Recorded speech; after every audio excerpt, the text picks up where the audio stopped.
Good afternoon everyone, it's Louise here from Eleanor Grace. Apologies for the delay in getting this video out. I had promised it on the Facebook group some time ago, but we've had the most terrible storms and we still do today and tomorrow, so I'm going to record nonetheless. So my apologies if the sound or the light quality isn't quite good enough today. It's just we're having so many storms. I need to get recording and get some more stuff out to you, some more projects. So this is a little fun project. This is the first one that I shared on the group, and I did a little bit of a teaser about what you thought it was. Basically, it's I've designed it as a present topper. Some in the last few years I have sometimes wrapped up smaller gifts in fabric rather than in paper, because I'm very sort of eco-conscious, so I try not to use anything with glitter or glue if possible, because it's just not good for the environment and we all need to reduce our use of plastics. And so I've wrapped up some presents, and I might do another separate video on that if anyone's interested. So do put a comment in for me if you'd like to see that. But it's just simply just wrapping up a smaller gift with a fabric, as you would with wrapping paper, and then putting one of these on the top instead. And they're very, very simple to make. I've got quite a lot of bits and bobs that I sorted through to make some of these, and did a little bit of additional stitching. So I thought I'd show you how I put these together, and you can have a look and a route around it, either in your stash or if you have any car boot sales or jumble sales, charity shops, thrift shops, those sort of things. See if you can find things that might be useful. So I will show you a quick little preview of the ones that I've done, and the sort of good and bad points about them, and then I'll show you how I put it together. So these two here I've done just with fabrics. I haven't used something sort of heavier weight at the back, which was a bit of a made it a little bit more difficult. So for these ones I've had to spray the back with starch just to make it a little bit firmer. But I would say if you have anything in the way of lace motifs, or you have a larger lace or linen piece that you can cut up into pieces, then something heavier weight at the back is a really good idea. So this one is a bit stiffer now. I've sprayed it, but this has just got various very pretty pinks, purples, and a little bit of green in there, and a little bit of blue, and just a little button on the front. And for this one I've only done a little bit of seed stitch on the top here, so it's hardly noticeable, and it doesn't take very long. I mean, you know, you can make one of these if you've got all the parts ready in probably a couple of hours, if that sometimes. This one is, again, as I say, one of the slightly thinner. I might have to do a bit more starch on this one, or find something for the back which is a bit heavier. This one has just got a little bit of glitzy metallic yarn there, which of course is very difficult to work with, and a little bead there in the centre. And it's just, again, layers of a little bit of lace, a little bit of fabric, and I did this in a very muted grey and white palette for a change. This one is the back of it is a piece of a larger piece of lace, which I've cut up into little pieces, because I find those much more useful.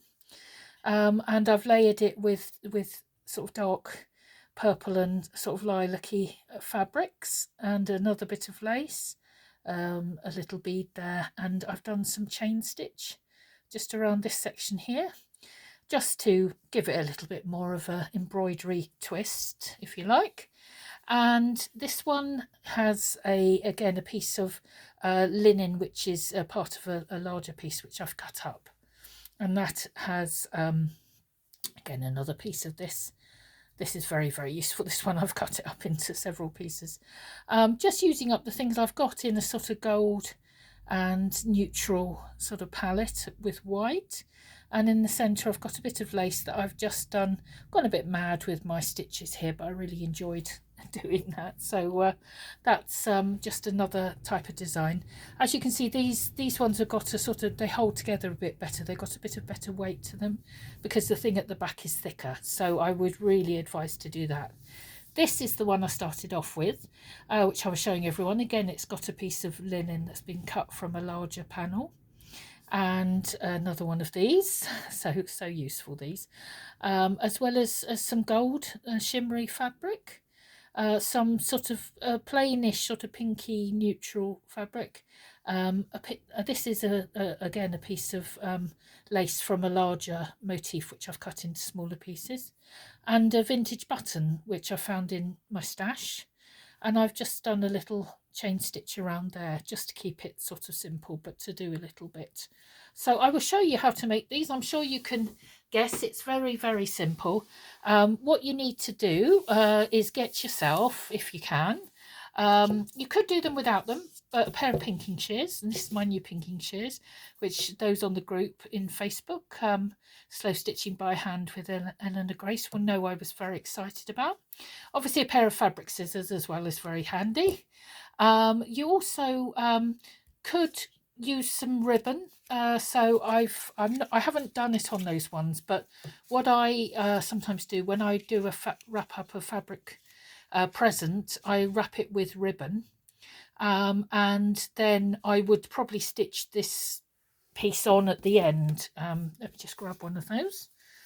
I would probably stitch that on once I'd sort of wrapped it up with the ribbon. But that would be another way of attaching them. You could also use them for other purposes. You could put them onto a project. You could use them as brooches. I mean, there's all sorts of things you could do. So what you want is a series of fabrics and laces, and preferably a mixture of things, including things which are a little bit sort of thicker, that have got a bit more weight. So I've got all sorts of things here. Again, sort of small pieces of something else larger that's been cut up, and another one of those which are really helpful. I've got some that I've already cut.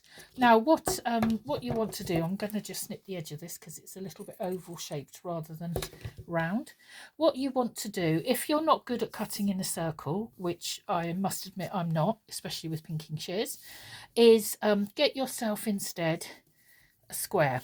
So as long as it's the same, more or less the same width, as you can see, this is slightly longer on that side, but it's more or less a square. And what you do with your pinking shears, I'm left-handed so this might confuse everyone, is just snip off the corners and turn as you go. I'm really not good at sort of cutting out a shape unless I use a template, which you could always do. You could draw around something circular, and you want to make sure that you make a variety of them in a range of sizes. So if you've got a bit of fabric and you've cut it up, then this is another piece of the same. It's a really lovely fabric, this, but it looks completely different. It's the same sort of, come from the same piece, but it's a completely different colour and a different size. So I can just chop that into a rough circle, and then you've got a variety of pieces in different sizes. I've got some smaller ones I've done as well. The pinking shears, although they're quite sort of large and clunky, they do cut quite well, and you know, I found them quite easy, so much so I have to show you this because you will laugh. I went a bit mad. Yes, I've cut up all of these and more. I've used some of them already, yeah, I just had lots of bits of fabric, so I thought I'll just, you know, I'll just cut some up. But if you do that and you have these, you can always use them in your other projects. And for those of you who, I will do a separate video on this sometime between now and probably Wednesday. I'm going to be having quarterly projects coming up, and the first one is going to be starting in January to March, and you might be able to use some of these for that. So I'm not going to say too much because I haven't revealed it yet, but this you know, these will be able to be reused, and you can always stitch them into any piece of work you're working on. So what I did is I cut out a whole range of things in a range of colours, but I've got these here which are more or less in a sort of colourway that I think, well, there's two of those, so I'll get rid of that one. They're more or less in the same colourway, and they're all different sizes, and that's what you really need. You don't want something that's all the same size, because if you have a look at the original one I did, you've got to start off large, and then you've got to get incrementally smaller. So you want things in a range of sizes. Now I do also have some quite a lot of things in my stash that I will be selling. So I will be putting together some packs, or just putting together some general packs of lace and things like that. So do have a look at my Etsy shop, because, you know, over the next few weeks I will have some more things on there. So as you can see, I've got a range of things. I've also got some squares here of this very sweet lace, which I've cut into squares with, you know, it's all got different patterns, but it's all part of the same thing. So I'm going to cut up this one because I love that little heart, even if it's not going to be seen. I'm just going to snip the edges off, just as I did with the other one, just turning in a circle as you go. I'm not going to cut too much into this because there's not much to it. It's a sort of filet sort of lace, which is quite fine. So there we have got more or less a little circle there. And I'm just going to get rid of the bits so they don't get in my way. That's the thing with this, you do create a lot of little bits of fuzz. I've also got these tiny ones which I've used many a time. They roll up when you leave them, but if you stitch them enough around here, then they do lay it open like that, and that's quite nice for the top of the piece, I think. So maybe one of those, or maybe this little bit of lace, which is very pretty. And maybe one of these tiny little things. So I've also got buttons. So I use all sorts of things. I've also got, not for this particular one, but I've got a range of sort of beads and buttons that I've got here. Let's have a look. I've got some little jewels. So you could put all sorts of things on the top. You know, if you've got things that you can use up, that would work really well. I've also got this, which I've used a lot in different things. So I'm just going to cut the corners off that with my pinking shears, even though it's a little bit fine. So have to be a little bit careful, because that's another option. And I've got a nice little daisy sort of thing. So really then you just have fun putting it all together. What I do is I have a little fiddle around first. Obviously that's going to be my back piece because of the size, and as you can see with these, I might not use all of these, but those are about the same size, so there's no point really in using both of them. I'm going to use this one because it's new to me. And you just start layering them up. Obviously you want to make sure that you are getting it as central as possible. I'm just going to pull this up a little bit just so you can see what I'm doing here. There we go. So I've pulled that together. Then obviously you're looking at the next layer, and if you've cut out lots of different size pieces, you might just want to lay them on top of each other to sort of see whether it works or not. That to me is a little bit too bold, so I'm going to take that one off. This I think is probably a bit more subtle, which I think goes well with it, and it's about the same size as this other piece here. So I'm going to have a look and see. Even that over the top of that looks quite nice, even though they are the same sort of size. So I like that. I'm going to go for that. And then in the middle, I've got lots of different options here. We've got a white, which is probably just a bit too big. And I've got this one, which is very nice, but it's a bit awkward because of the shape. I found that on the last go, so I might put that one in the middle. And then if I can get something else on top, let's have a look. I don't really like generally to do white over white, but actually that in this case does work quite well. And what I might do is something slightly coloured over the top. I'm going to have a little look. I've got a alternative, which is this. Let's have a look. As you can see, you will fiddle around forever and a day with this, getting it just how you like it. Actually, I quite like that. I like that. That's going to be it for me. So I'm going to move those out of the way. Having a look at what I've got in the middle here, it's very pretty and decorative, so I don't want to spoil that with too much stitching. I probably will just do some French knots to keep it in place. And I'm just going to check the sort of positioning of it because it is easy to go off centre. So I just want to sort of see what looks good, and I think that looks okay. Quite happy with that. It is difficult sometimes when you have a lot of pieces that are not exactly circular, because then it's harder to match them up, but that's part of the joy here. So what I do then is literally just do a couple of stitches to keep it in place. This is a sort of almost like a tacking, but a very small stitches, just to keep it all in place. So I generally put my finger on there and then hold it on with my thumb, and I've got some thread here knotted up. I'm just going to literally do a couple of small stitches. The thread is the same colour as the top piece. Obviously you don't want it really to be seen at this point.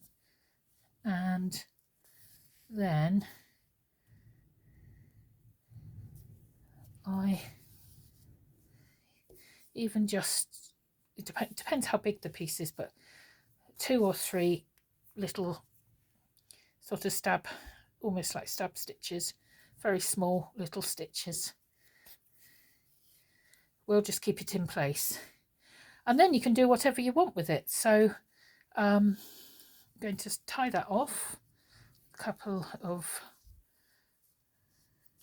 knots, and it's up to you also whether how much you embellish it. If you've got, which is ideal, a mixture of plain and pattern fabrics, you might find that it's enough and you don't want to do too much.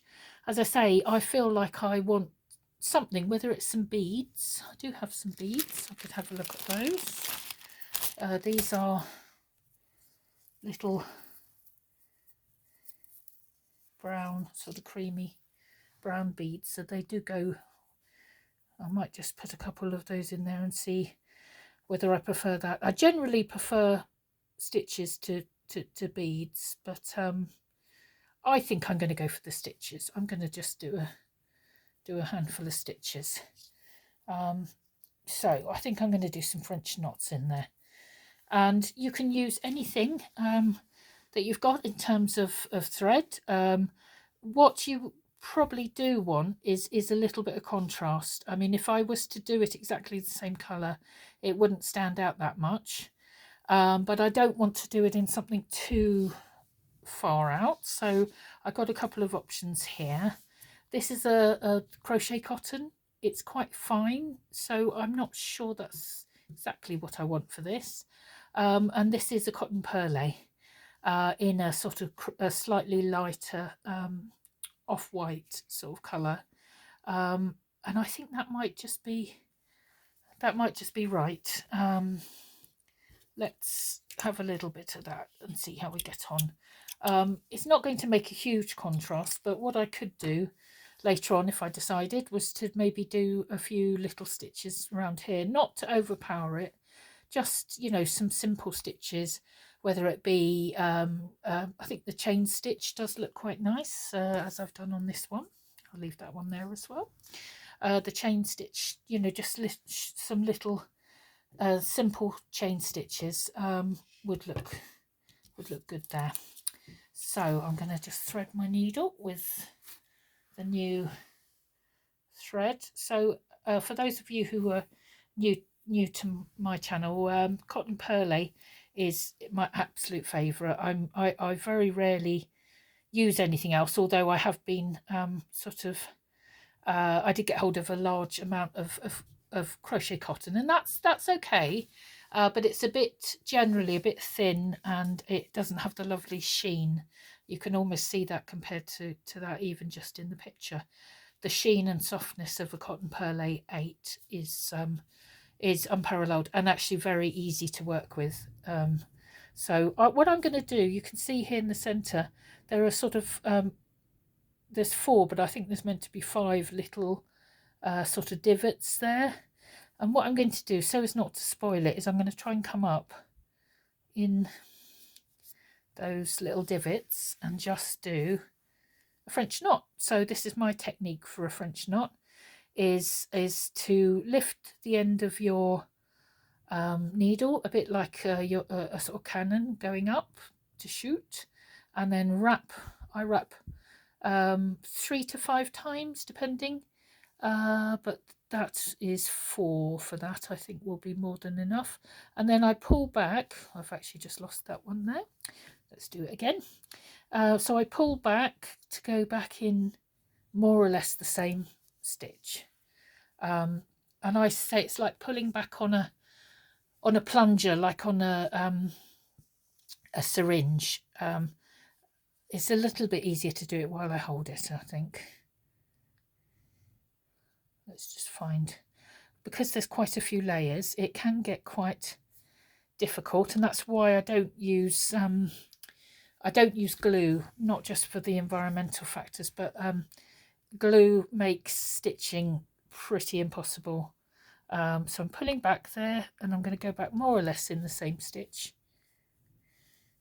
Again, it's going through a lot of layers, so it's protesting a little bit. As you can see, that looks sort of pretty without being OTT. So there should be a little divot here, but there isn't. So I'm going to make another one there, and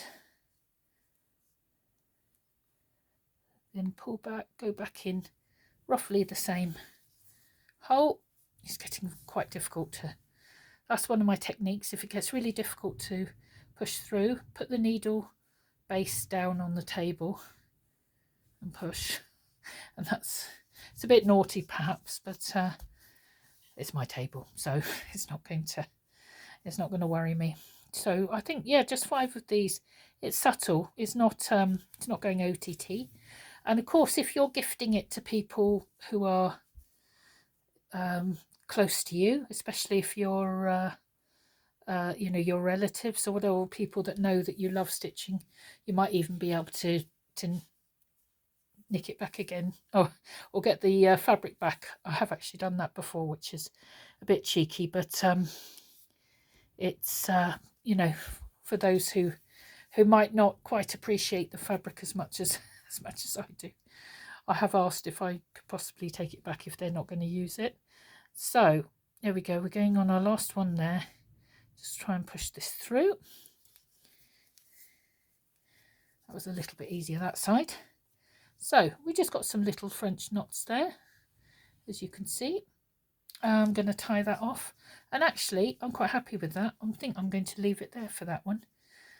So you can see this is a really easy project, and it's great fun. And I must say, I sat watching something, cutting things up into squares, and then pinking them like mad, and actually it's really quite enjoyable. I may add something later on here, but I'm not entirely sure I need to. Sometimes less is more, and I think that's just rather lovely. And to be honest, if somebody had put that on a present for me, that would be a present in itself. If you wanted to attach some ribbon, if you were actually going to tie it on in that way, then you could just attach the ribbon at the back here. Let me just grab that bit of ribbon I've got here. So you could literally just sew from the back here, just sew a couple of lines of little running stitch going through there to secure that, and then you'd have it on the ribbon. But what you might want to do, if you're going to wrap the present and then attach the ribbon, you could then sew it on afterwards. That's probably easier in terms of the ease of sewing it. What I will say as well is that I haven't stitched these until I've actually put the whole thing together. So I think I hadn't put the button on, but I'd sewn it together. And the reason for that is that I didn't know where the holes were going to be, where the space was going to be on this piece here, and until I put it together and decided that's where it was all going to go, I didn't know where I was going to stitch. So I found that easier, although it means you're sort of slightly fiddling around working with a piece like that, so it's a little bit fiddly.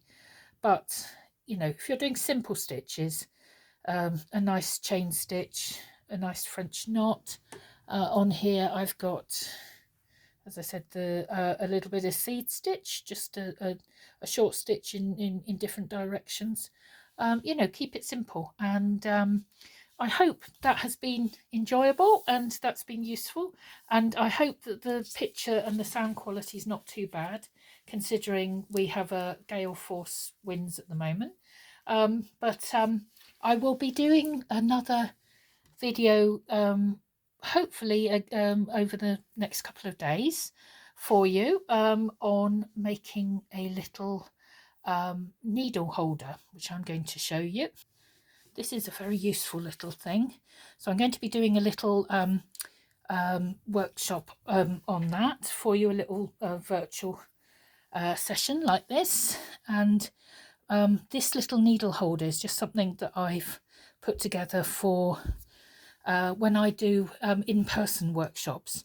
I give everyone a range of needles, and I put them on a little bit of linen or something similar and just stitch it together. So I will show you how I did that, and I just do some simple stitches here. So that will be the next video, and then I will be giving you some more information, as I said, about what you can do with your extra pieces of fabric. If you cut out a few too many in different sizes, you will be able to use those. So I will give you some information in the next week or so on the project for January to March. I'm going to do 4 projects next year. They're all going to be sort of quite easygoing things. It's going to be a bit like having an extended stitch along, and not every week. We're not going to probably have a video every week, or if I do, it will probably be a very quick catch-up one. But they will be really nice projects. They will be also with a range of options for you to do something a bit more in depth or something very simple. And this was in response to sort of feedback from the group on Facebook for next year, and it fits in with me as well in terms of working alongside my I have a job as well, so that gets very busy, and so I want to do something that I know I can achieve, and that we could all do together. And they're all going to be very different, so I hope you will look forward to that. This will be the next one coming along, little stitch case, needle holder. So that will be the next video, which I will do over the next couple of days. Hopefully the storm is going to burn itself out after tomorrow, so well, we'll get slightly better weather. So I hope you're all keeping well and looking after yourselves, and I'll see you again soon. Bye.